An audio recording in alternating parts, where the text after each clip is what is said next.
오늘 미래와 소망 할 수 있다라는 제목으로 귀한 말씀을 나누겠습니다. 사랑하는 성도 여러분, 하나님 살아 계십니다. 하나님 이곳에 계십니다. 역사하시고 여러분에게 오늘도 소망과 미래와 힘을 주기를 원하십니다. 우리 그 사실을 믿으면서 우리의 상황이 어떠하든지, 우리의 생각이 어떠하든지, 처해진 여건이 어떠하든지 하나님이 살아계심을 굳게 믿고 한 발짝을 내딛고 두려움을 극복하고 모든 관계 틀어짐, 내면의 결핍을 넘어서는, 초월하는 그 기적과 하나님의 축복의 역사가 우리에게 가득하기를 간절히 소망합니다. 여러분, 제가 사실 여러분 이거 비밀이 있습니다. 아무도 아마 모르실 것 같은데, 제가 사실 여러분 몰래 편의점에서 일을 하고 있었습니다. 제가 잘 숨겨왔는데 여기서 아시는 분들이 아무도 없겠지요? 네, 많은 분들이 모르시는 것 같습니다. 자, 그래서 여기서 질문 하나. 편의점에서 사람들이 가장 많이 사는 것, 50% 이상 구매하는 것이 있다면 무엇일까요? 술과 담배죠. 제가 지금까지 본 바로는 술과 담배를 정말 50% 이상, 그냥 대부분 편의점은 술, 담배 사러 오는 곳이구나 생각할 정도로 거의 다 그걸 사러 오십니다. 나머지 뭐 빵이나 그런 거를 같이 살 수도 있고, 아니 뭐 정말 약간의 경우 다른 걸 사기도 하지만 대부분 술과 담배를 사러 편의점에 오시는 것을 저는 볼 수가 있어요. 한 2달 전이었을까요? 한 저와 비슷한 또래였던 것 같은데, 한 남자분이 군대에서 입는 그런 반팔티를 입고 와서 담배를 살라고 하시는 거예요. 뭐뭐 땡땡 레드 주세요 하길래 학생 아닐까? 신분증 보여주세요. 저 신분증이 없는데 그냥 여기 핸드폰에 있는 사진으로 안 될까요? 뭐 주민등록등본 안 될까요? 아니요. 이게 공식적인 절차에서 공적인 신분증이거나 진짜 그거여야 됩니다. 그러니까 안 되겠네, 다음에 오겠습니다 하고 나갔어요. 그리고 다음 며칠 뒤에 또 만났습니다. 그때 신분증을 가지고 오시는 거예요. 네, 맞네요. 아마 동갑이었었던 것 같기도 하고 아니었던 것 같기도 하고, 동갑이네요 하면서 드렸어요. 그리고 며칠 이후에 또 왔어요. 제가 기억하지 못하고 저 신분증 보여주세요. 저번에 보여드렸잖아요 하고 네, 그래요? 드렸어요. 근데 한동안 안 오다가 정말 좀 못 본 것 같습니다. 한 이번 주 월요일쯤에 다시 봤습니다. 딱 오시더니 콜라 큰 거를 들고 오시더라고요. 내려놓자마자 제가 딱 생각이 나서 저 이제 신분증 검사 안 해도 돼요. 기억나요. 저요 담배 끊었습니다. 제가 딱 그걸 듣자마자 제가 좀 약간 좀 그런 경향이 있는데 바로 물어봤어요. 혹시 예수님 믿으세요? 물어보니까 네, 예수님 믿게 됐습니다. 술, 담배 다 끊었습니다. 이러시는 거예요. 환하게 웃으면서 자기 팔에 있는 니코틴 패치라고 하죠. 담배를 끊을 때 니코틴 의존증을 좀 감소시키기 위해서 뭘 붙이는 게 있나 봐요. 그걸 딱 보는데 이미 미소 짓는 것부터가 과거에 봤던 그 미소가 아닌 거예요. 뭔가 하나님을 만나고 하나님을 사랑하고 새롭게 거듭난, 새로 태어난 순한 어린 양 같은 그런 미소로 보시는 거예요. 그래서 이분 하나님 만났구나. 그래서 물어봤어요. 어떻게 하나님 만났어요? 누가 데리고 갔어요? 누가 데리고 간 적도 있고 이번에는 제가 혼자 갔는데요. 근데 교회에 가서 깨달은 거는 내가 교회에 간 것이 아니라 하나님께서 나를 이곳까지 부르셨더라고요. 사랑하는 성도 여러분, 여러분들께서 유튜브를 보고 오셨든 친구의 조언으로 오셨든 아픔으로 인해 오셨든 어떤 방법으로 이전에 오셨는지 다 알 수 없지만 여러분의 오는 모든 여정 가운데 하나님의 포기하심이 없고 실수가 없고 완전하시고 사랑이 넘치시는 온전한 손길이 있음을 우리는 깨달아야 해요. 이곳에 있는 모든 여러분들을 하나님께서 사랑하셔가지고, 너무 사랑하셔가지고 여러분들에게 재앙을 주려는 게 아니라 소망과 미래를 주시기 위해 이 자리에 불렀습니다. 하나님께서 여러분을 몹시 사랑하십니다. 우리가 이 사실을 까먹을 때가 있어서 계속 우리는 상기시켜줘야 돼요. 그래서 우리가 이 설교를 통해서, 말씀을 통해서 계속 깨달아야 하는 점은 하나님께서 나를 사랑하시고 나의 안고 섬과 나의 생각과 나의 사고 방식과 오늘 일상을 다 알고 계신다라는 사실을 알고 하나님과의 내적인 친밀함, 성경 말씀을 묵상함, 하나님을 찬양함, 성령 안에서 교통함을 통해 하나님과 늘 견실하게, 긴밀하게 동행하시는 그 친밀함의 여정을 우리 함께 걸어 나가기를 바랍니다. 그분만 부른 게 아니죠. 그래서 요한일서 4장 10절에 나와 있어요. 사랑은 여기 있으니 우리가 하나님을 사랑한 것이 아니요 하나님이 우리를 사랑하사 우리 죄를 속하기 위하여 화목제물로 그 아들을 보내셨습니다. 우리를 사랑하시되 어디까지 사랑하셨냐면 사랑하시는 아들, 유일하시고 한 분뿐인 예수 그리스도를 이집트가 아니라 이스라엘 팔레스타인 땅에 보내셔서 십자가에 매달게 하시고 죽이시고 3일 만에 부활하셔서 그분의 영 성령님을 우리에게 보내주실 만큼 우리 모든 인류와 그 중에 천하 만민 중에 택하고 뽑아 삼으신 도리교회 모든 성도 여러분들을 목숨까지 내어줄 정도로 예수님의 값어치만큼 사랑하신다는 것을 절대 잊지 마셔야 합니다. 우리는 하나님의 사랑받는 자녀라는 거예요. 오늘 나온 본문에 있는 이스라엘 백성들도 마찬가지. 그러나 그들의 상황은 너무나 절박하고 처절합니다. 예레미야 애가서에 보면 이때의 상황이 얼마나 심각했냐면 그때 포로로 끌려간 사람들은 모두 귀족들과 똑똑한 사람들이었어요. 일할 만한 청년들을 다 끌고 갔어요. 그럼 남아있는 사람들은 어떤 사람들이죠? 무력하고 무능하고 살아갈 힘이 없는 고아와 과부들이에요. 근데 전쟁통에서 모든 건물들이 성전들이 다 불에 탔어요. 황폐화됐어요. 불에 탄 자네들 잿더미밖에 없어요.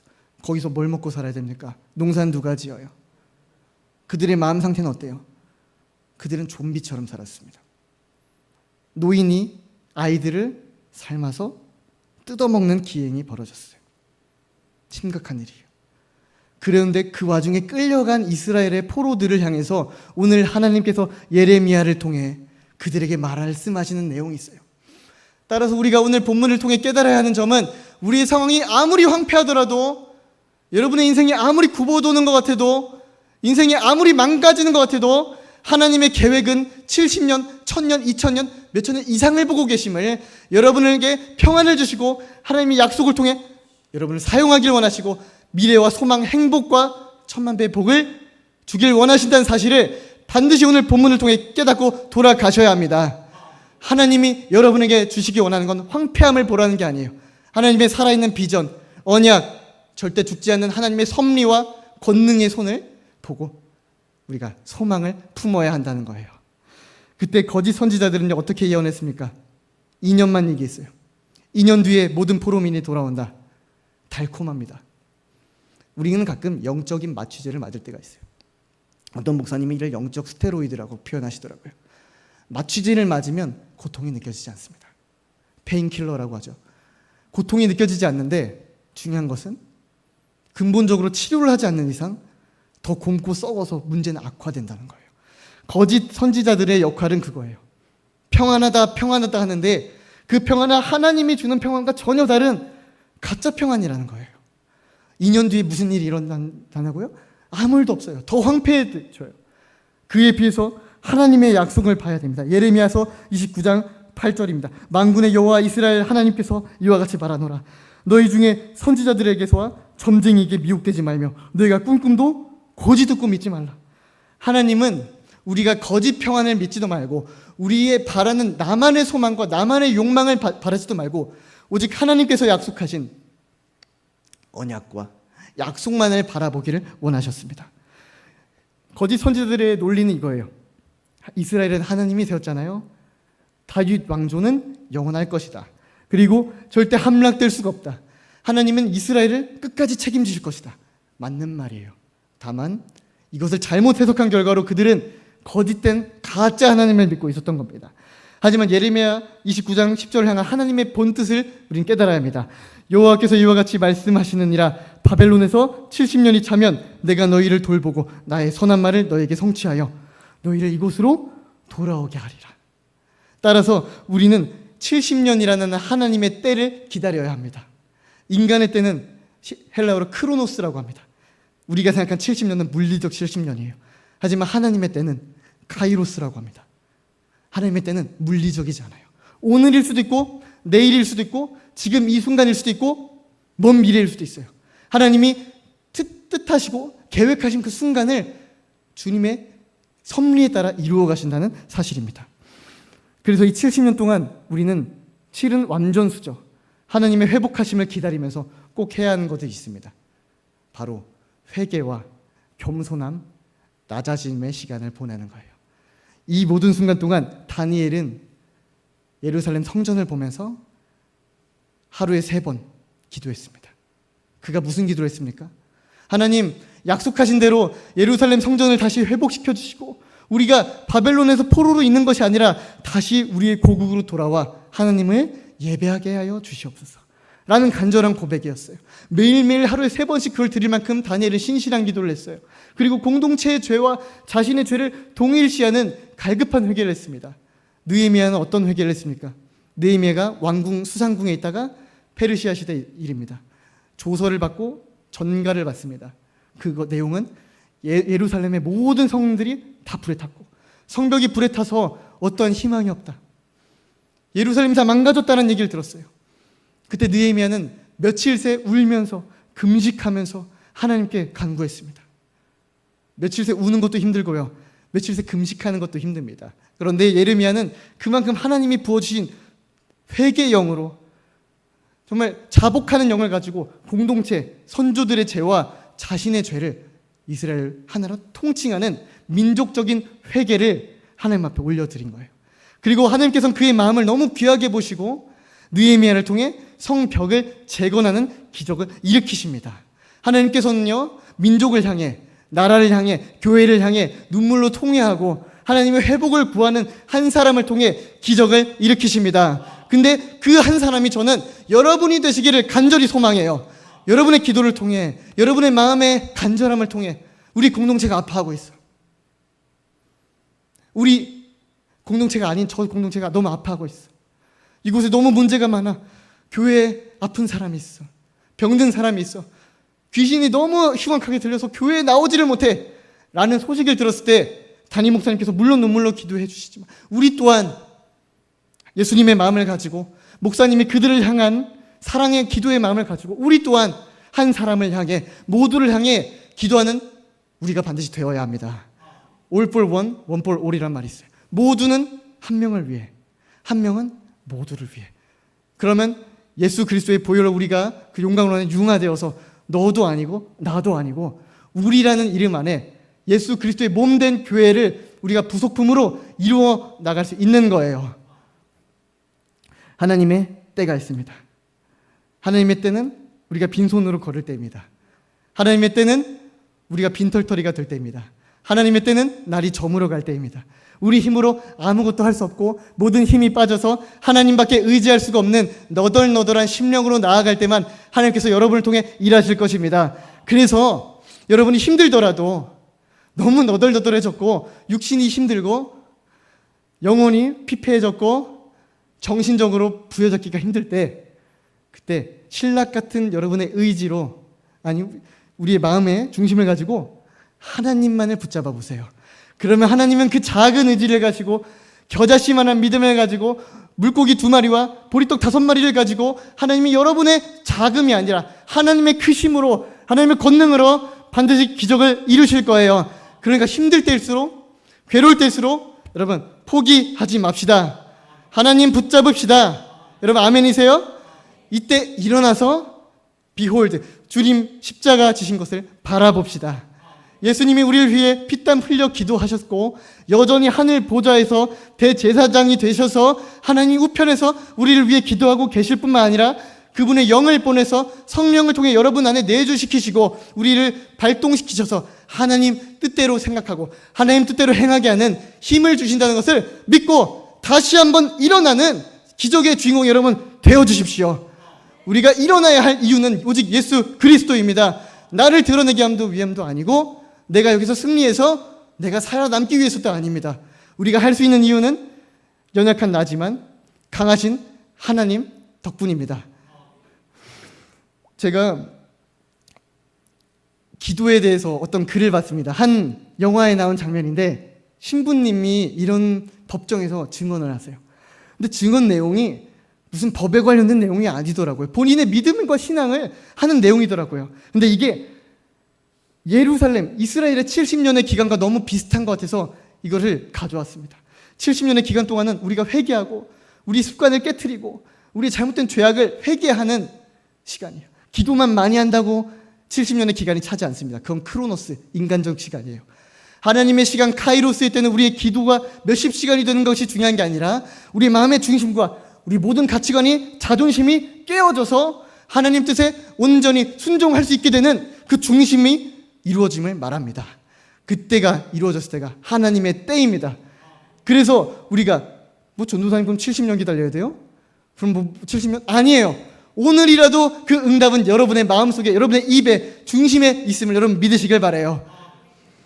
이 신부님의 기도 법정의 증언 내용입니다. 저는 힘을 달라고 기도했습니다.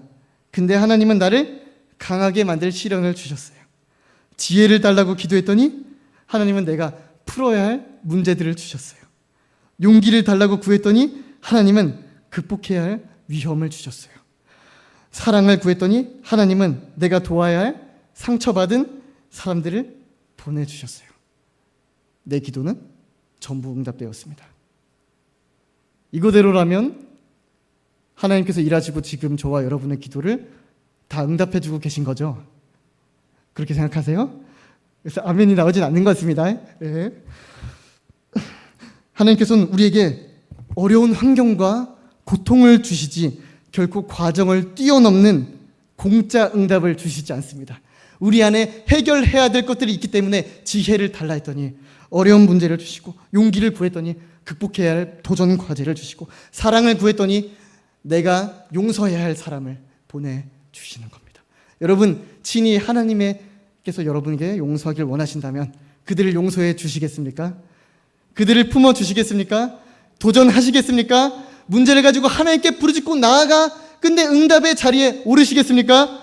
이렇게 고백하신 여러분들에게 기도의 잔이 차고 하나님께 올려지는 아름다운 향이 될 것으로 전 믿고 축복합니다. 따라서 하나님이 이스라엘을 멸망시킨 것이 아닙니다. 우리는 잔잔한 시냇가에서 주님을 만나길 바라요.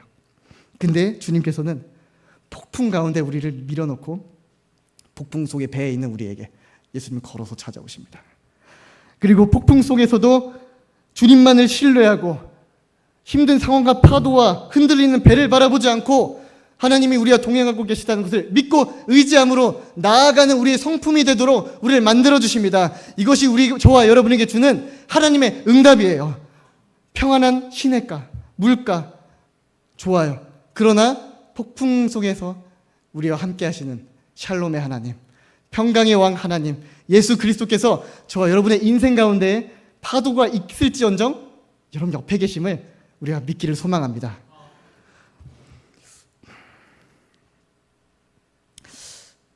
그렇기 때문에 오늘 주일 예배 설교의 제목도 이것이었는데요. 기도에는 권능이 있습니다. 권능의 기도가 있습니다. 저는 오늘 본문의 말씀에 우리에게 부르짖으라고 했고 하나님은 그럼 응답하신다는 말씀을 붙잡았습니다. 이것을 저희가 언제 경험했냐면요.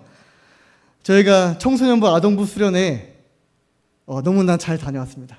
함께 기도로 후원으로 이렇게 같이 동참해 주시고 이 수련회를 향해서 힘써주신 여러분들께 진심으로 너무나 감사드립니다.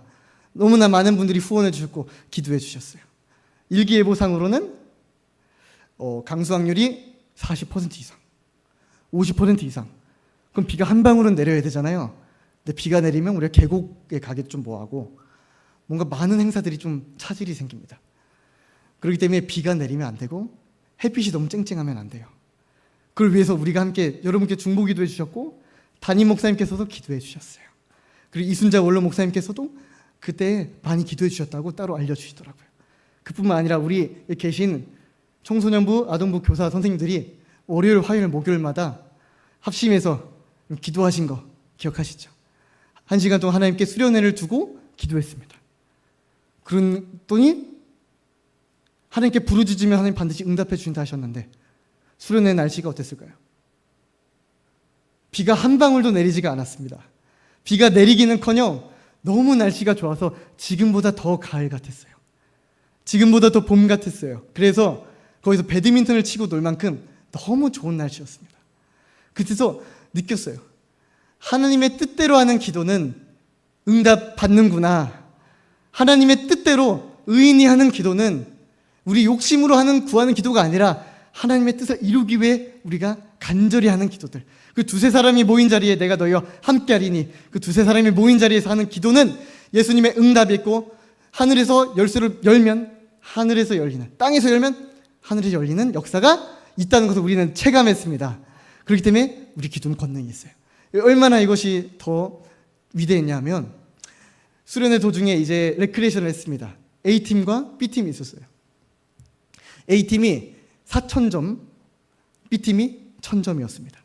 이미 게임을 3게임, 4게임 다 이긴 거예요. 그럼 이제 A팀이 너무 기뻤겠죠. 근데 B팀이 너무 소망이 없는 거예요. 그냥 하면 뭐해, 그냥 빨리 끝나고 그랬으면 좋겠다 하는데, 레크레이션 진행자로서 우리는 꿈과 소망을 줘야겠죠. 그럼 몇 점을 걸어야 될까요?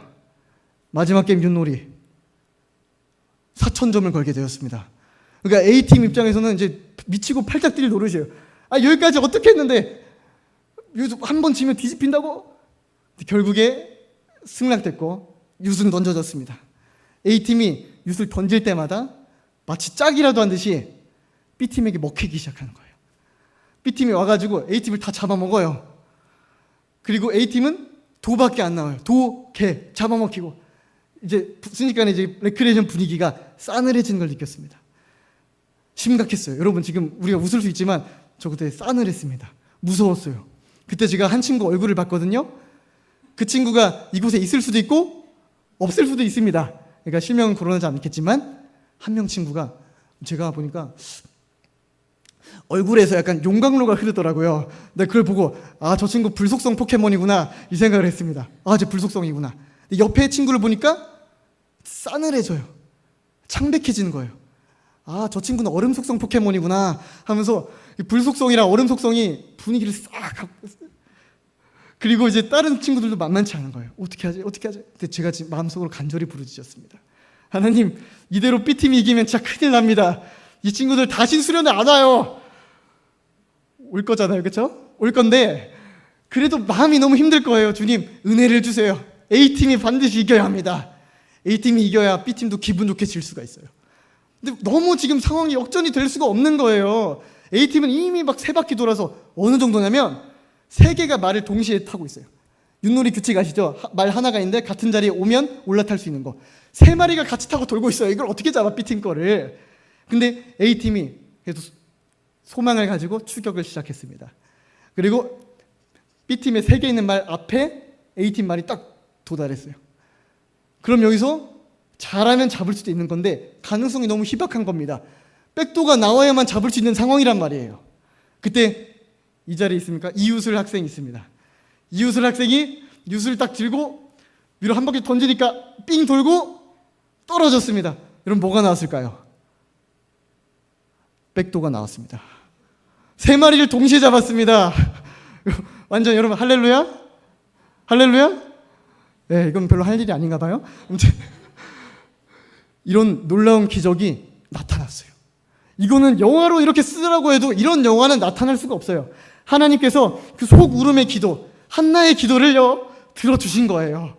여러분, 약간 좀 우스꽝스럽지만 이걸 우리 현실에 대입해보면요, 한나가 속울음의 기도를 할 때 멘트가 명확하지 않고 무슨 말 하는지 몰라서 옆에 있는 엘리 제사장이 뭔 말 하는지도 모르는 기도였어요. 하지만 그 마음의 내적 중신함을 보고 주님을 찾으면요, 그 말도 않는 상황 가운데서도 제비뽑기에 주님이 역사하시듯이 우연 속에서도 하나님의 섭리가 작동하듯이 하나님은 윷놀이 가운데서도 역사하십니다.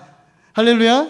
하나님은 역사하십니다. 윷놀이 가운데서 역사하시고 여러분의 삶의 모든 우연이라고 불리는 과정 가운데 우연이 아니라 주사위를 6을 나오게도 하시고 1을 나오게도 하시고 제비뽑기에서 여러분의 이름이 나오게도 하실 정도로 하나님은 여러분 삶에 은밀하게 개입하십니다. 그런 놀라운 일이 있었고요. 또한 그걸 통해서 예레미야 29장 12절의 말씀을 우리가 깨달을 수가 있었습니다.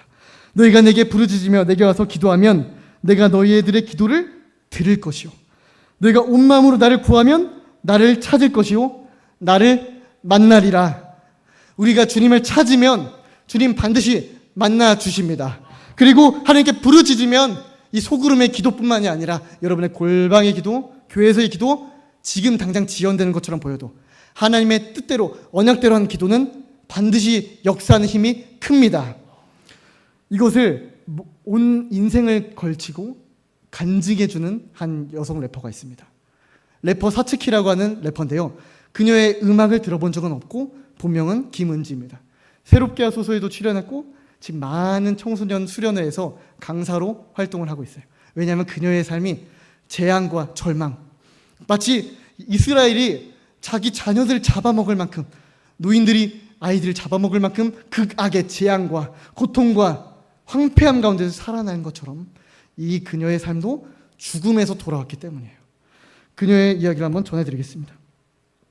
그녀는 아버지의 폭력 가운데 살았습니다. 그리고 코치, 운동선수를 하려고 했는데 코치가 학대를 했습니다. 수많은 고통과 상처로 인해 그녀의 인생은 어그러져 갔어요. 일그러졌습니다. 그녀가 선택한 것은 세상의 쾌락과 잔인하고 거친 랩 음악이었습니다. 그녀는 야생마처럼 살아갔어요. 야생적으로 자기가 하고 싶은 대로 살아갔어요. 세상의 모든 걸 놓고 그냥 쾌락을 쫓았어요. 세상을 향해 달리기 시작했어요. 그러다 보니까 삶은 더더욱더 공허해지고 더더욱더 우울해지고 깊은 수렁으로 빠져들어갔어요. 그때 때마침 클럽일까요? 지인이 옆에서 건네준 하나의 약이 있었습니다. 야, 이거 먹으면 너 기분 좋아져. 너 이것만 먹잖아. 모든 고통이 사라져. 이건 마약이 아니라 페인킬러, 진통제야. 이거 너 먹으면 모든 고통 사라질 거야. 이거 한번 해봐. 이 약이 어떤 약이냐면 단순한 마약이 아니라 미국 전역을 공포로 빠뜨린 1g만 먹어도 사망하는 약 중에 가장 치사율이 높은 약입니다. 극심한 약이고 좀비처럼 되는 약입니다. 사람이 이성을 잃게 되는 약입니다. 그 약을 받아들고 그만 먹고 말아버린 거예요. 그녀의 인생은 더욱더 심각해져 갔습니다. 금단 증세가 심해서 약을 먹지 않으면 길거리에서 쓰러져서 응급실에 실려갔어요. 그리고 화장실에서 먹은 게 없어도 계속 토를 냈고 오한과 고열에 시달렸고 계속된 자살 시도에 시달렸어요. 그녀의 인생은 이제 망해가고 있었고 영혼은 파괴됐습니다. 그 마약이 뭐냐면 거짓 평안이에요. 가짜 예언자예요. 이걸 먹으면 너 행복해져. 이걸 먹으면 너는 자유해져.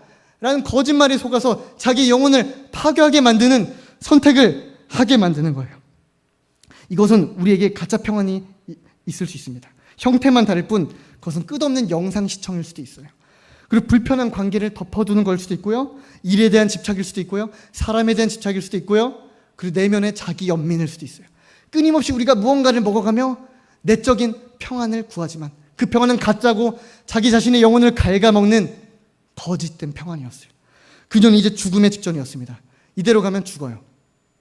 길거리에서 낮아빠지고 좀비처럼 걸어다닙니다. 그리고 응급실에서 수없이 흘려갔어요. 근데 그녀의 삶에 결정적인 한 가지가 있었습니다. 바로 하나님께 부르짖는 회개였습니다. 그녀는 죽음의 문턱에서 갑자기 마음속에 한 가지 메시지가 불타오릅니다. 나 구원받고 싶어. 나 구원받고 싶어. 절규하며 교회로 뛰어갔습니다. 그때 어릴 적 어머니가 들려주시던 찬송가가 들리기 시작했어요. 그때 마음에 있는 견고한 신이 무너지고 하나님의 앞에 마음을 토하기 시작했습니다. 하나님 나 구해주세요. 하나님 나 살려주세요. 하면서 바닥에 엎드려서 기도하기 시작했어요. 예배가 끝나자 그 교회 목사님이 나와서 그녀의 머리에 안수를 했습니다. 그리고 이렇게 말했습니다. 너 사실 하나님 딸이었어. 너 원래 하나님 딸이었어. 알지? 하면서 안수해 주시고 기도해 주시기 시작했답니다.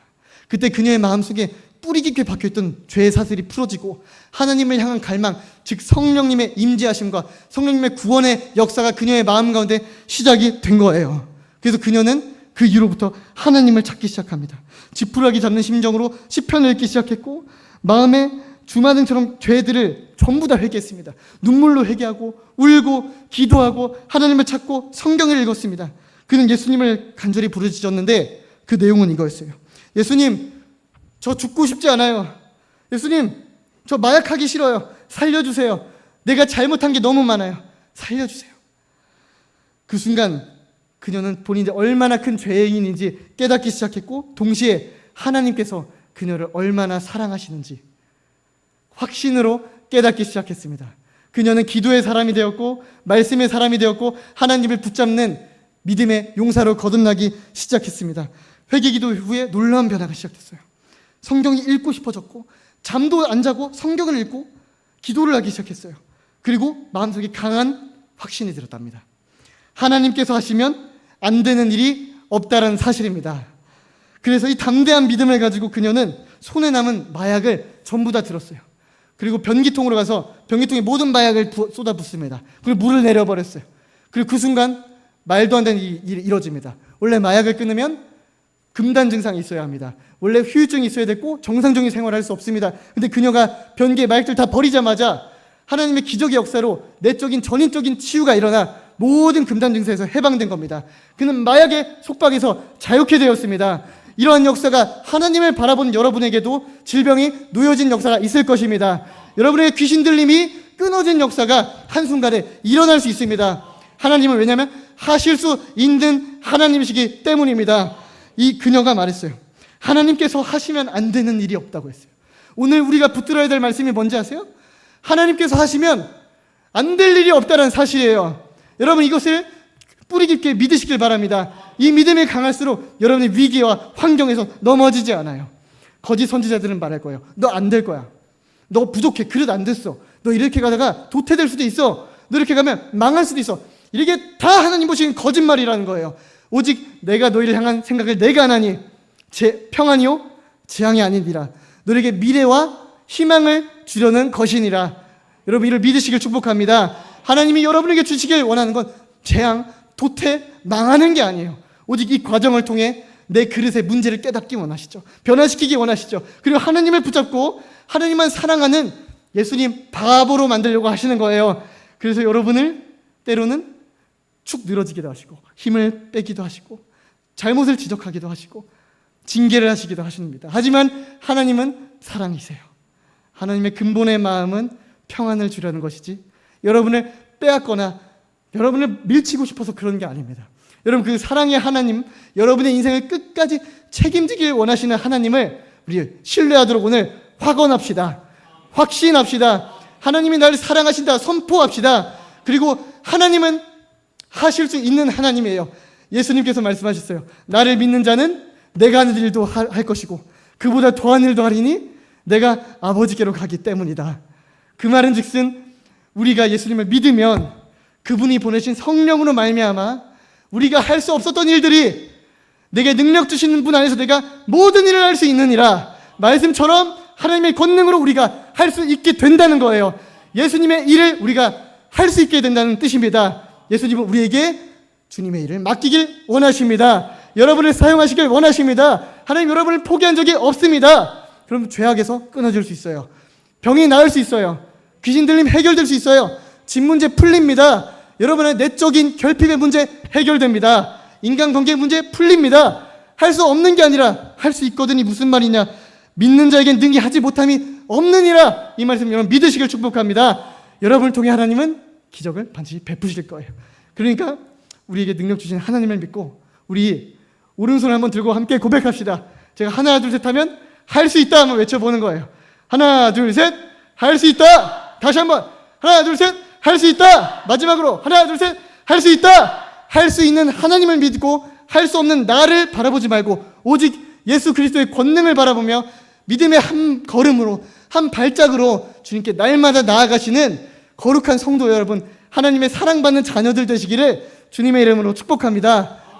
기도하시겠습니다.